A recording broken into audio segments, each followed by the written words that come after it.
बिस्मिल्लाहिर्रहमानिर्रहीम। मोअज़्ज़िज़ ख़वातीन व हज़रात, अस्सलामु अलैकुम वरहमतुल्लाहि वबरकातुहू। Islamic educational and research organisation IERO की जानिब से मुनक़्क़िदा 6 रोज़ा इस्लामी कॉन्फ्रेंस का आज तीसरा दिन है। तीसरे दिन का ये दूसरा इजलास है। आज के इस इजलास का मौजू है समाजी मसाइल और इस्लामी तालीमात। समाजी मसाइल और इस्लामी तालीमात पर ख़िताब करने के लिए डॉक्टर अनीस अहमद साहब तशरीफ़ ले आए हैं। तो आज हम इंशाअल्लाह डॉक्टर अनीस अहमद साहब को सुनेंगे। तो आइए इस जलसे का बाकायदा आगाज़ करें। किसी भी प्रोग्राम का आगाज़ तिलावत कलामुल्लाह से होता है। आइए तिलावत कलामुल्लाह से प्रोग्राम का आगाज़ करते हैं। मैं तिलावत कुरान मजीद के लिए दावत दे रहा हूँ हाफिज़ मोहम्मद उस्मान साहब को। हाफिज़ मोहम्मद उस्मान साहब तशरीफ़ लाएँ और तिलावत कुरान मजीद से इस प्रोग्राम का आगाज़ करें। हाफिज़ मोहम्मद उस्मान साहब। अऊज़ु बिल्लाहि मिनश शैतानिर रजीम। बिस्मिल्लाहिर रहमानिर रहीम।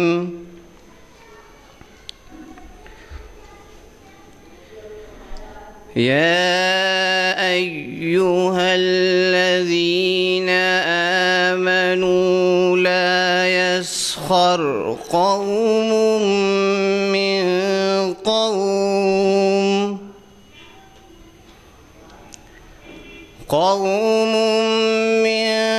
क़ौमिन असा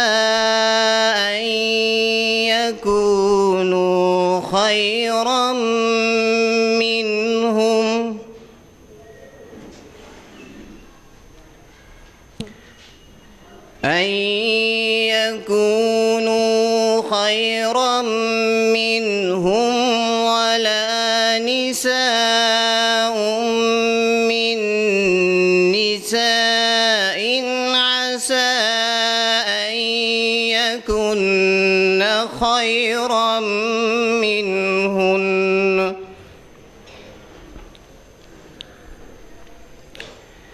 वला तल्मिज़ू